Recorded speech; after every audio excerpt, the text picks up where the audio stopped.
ഞാൻ വീട്ടിലാകെ ഡിപ്രസ്ഡ് ആയിട്ടിരിക്കുമ്പോൾ അച്ഛനാ പറഞ്ഞത്, നീ ഒരു സിനിമ കൂടി വർക്ക് ചെയ്യാൻ പറഞ്ഞു.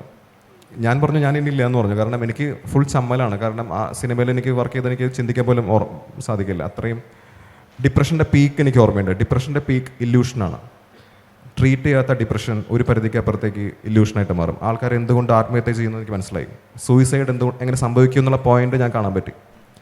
എനിക്ക് പേടിയുള്ളതുകൊണ്ട് മാത്രം ഞാൻ ചെയ്യുന്നത്. കാരണം അത് അത് അത് അപ്പോഴാണ് ഒരു ഡോക്ടറെ കാണുന്നതും മെഡിസിൻ കഴിക്കുന്നതിൻ്റെ ഗുണം. ഈ പൊട്ടന്മാർക്ക് ആദ്യം ചെയ്തിരുന്നെങ്കിൽ അവർ മരിക്കില്ലായിരുന്നു കുറേ പേര്. അപ്പോൾ അത് കഴിഞ്ഞിട്ട് ഞാൻ വീട്ടിലിരുന്നപ്പോൾ അച്ഛനാണ് പറഞ്ഞത് ഒരു പടത്തിൽ വർക്ക് ചെയ്യണം, പിന്നെ നീ എന്തുകൊണ്ട് ചെയ്തോ എന്ന് പറഞ്ഞു. അപ്പോൾ ഇപ്പം നോക്കുമ്പോൾ എന്നെ റീകോൾ ചെയ്തത് അച്ഛനാണ്.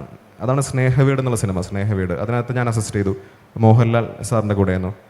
അതാണ് എനിക്കൊരു ഒന്നത് മോഹൻലാൽ അച്ഛൻ. അവിടെയാണ് ഈ രണ്ട് സുഹൃത്തുക്കൾ വർക്ക് ചെയ്യുന്നത് കണ്ടുള്ള ഒരു കൊതി കാണുന്നത്. ഇപ്പോൾ നിവിനായിട്ട് എനിക്ക് കിട്ടുന്നുള്ളൊരു കംഫേർട്ട് ഞാൻ ആദ്യമായിട്ട് കാണുന്നത് സ്നേഹവീടിലാണ്. അച്ഛൻ നമ്മുടെ വീട്ടിൽ കാണുന്ന അച്ഛനെ അല്ല, ലാൽ സാറിൻ്റെ കൂടെ ലാലു വാ എന്ന് പറഞ്ഞ് കുട്ടിക്കളി കളിക്കുന്ന അച്ഛനാണ്. അപ്പോൾ ഇത്രയും സൗഹൃദം കൊണ്ടാണ് ഇവർ സിനിമ ഉണ്ടാക്കുന്നത്. അപ്പോൾ സിനിമ ഒരു കാരണം മാത്രമാണ്, കൂടെ ഇരിക്കാനുള്ള കാരണം മാത്രമായി മാറുന്ന അവസ്ഥയാണ് അച്ഛനും ലാൽ സാറും ഒന്നിക്കുമ്പോൾ. അത് തന്നെയാണ് എനിക്ക് സർവ്വമായാലും. ഞാനും നിവിനും ഇപ്പോൾ ഇന്നലെ സംസാരിച്ചപ്പോൾ ഞങ്ങൾക്കൊന്നും ഓർമ്മയില്ല സിനിമ എടുത്തത്, സീൻസ് എടുക്കൊക്കെ ചിലത്, അല്ലാതെ എങ്ങനെയാണിത് ഇത്രയും ഷൂട്ട് കഴിഞ്ഞത് പറയുമ്പോൾ പാലക്കാട്, കൊച്ചി, ബോംബെ ഇവിടെയൊക്കെ പോയി ഷൂട്ട് ചെയ്തിട്ടുണ്ട്. പക്ഷെ നമുക്ക് ആ കാലം ഓർമ്മയില്ല. ചിരികൾ മാത്രം ഓർമ്മയുള്ളൂ, സന്തോഷം ഓർമ്മയുള്ളൂ. അൾട്ടിമേറ്റ്ലി അത് തിയേറ്ററിൽ റിസൾട്ടായി മാറി. അപ്പോൾ അവിടെ നിന്ന് അങ്ങോട്ട് ഞാൻ പറഞ്ഞ സ്നേഹയുടെ മുതൽ ഉള്ള യാത്രയിൽ പിന്നെ അച്ഛൻ്റെ കൂടെ വർക്ക് ചെയ്യാൻ ഭയങ്കര ഷാർപ്പാണ് അച്ഛൻ. കാരണം അച്ഛൻ ഫിലിം കാലം മുതലുള്ള അച്ഛൻ വളരെ ഫേമസ് ആയിട്ടുള്ള അസോസിയേറ്റ് ഡയറക്ടറായിരുന്നു.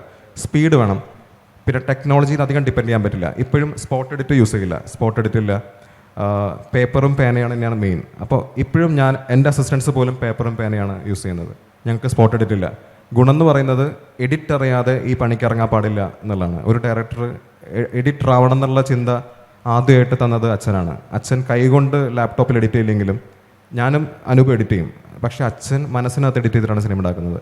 ഇപ്പോൾ പല പടങ്ങളും സംവിധാനം സത്യനന്ദിക്കാട് നിന്ന് കാണുമല്ലോ ആൾക്കാർ. ഞാൻ പറയുന്നത് കേട്ടിട്ടുണ്ട്, ഇപ്പോൾ ഈ ഒരു റൈറ്റർ ഇല്ലായിരുന്നെങ്കിൽ ഇയാളില്ലല്ലോ, ഈ ഒരു കോമ്പിനേഷൻ ഇല്ലെങ്കിലല്ലോ. അതൊക്കെ നല്ലതാണെങ്കിലും അച്ഛൻ എഴുതിയ എത്രയോ സീനുകൾ നമ്മൾ അറിയാതെ പോയിട്ടുണ്ട്. പല സിനിമകളിലും നമ്മൾ കണ്ടുള്ള 80s 90s പടങ്ങളിൽ റൈറ്റർ വേറെ ആണെങ്കിലും അച്ഛൻ എഴുതിയ കുറേ സീനുകളുണ്ട്. ഞാൻ കണ്ടിട്ടുണ്ട് അച്ഛൻ സീൻ എഴുതുന്നത്. അപ്പോൾ ഒരു റൈറ്റർ, എഡിറ്റർ, ഡയറക്ടറാണ് സത്യനന്ദിക്കാട് എനിക്ക് തോന്നിയിട്ടുണ്ട്. അപ്പോൾ അതിൽ നിന്നൊക്കെയാണ് ഇപ്പോൾ ഞങ്ങളിപ്പോൾ ചെയ്യുന്നത്. എനിക്ക് ഇഷ്ടമാണ് എഡിറ്റ് ചെയ്യാനും. എൻ്റെ ഡയറക്ഷൻ തീരുന്നത് എഡിറ്റിങ്ങിലാണ്.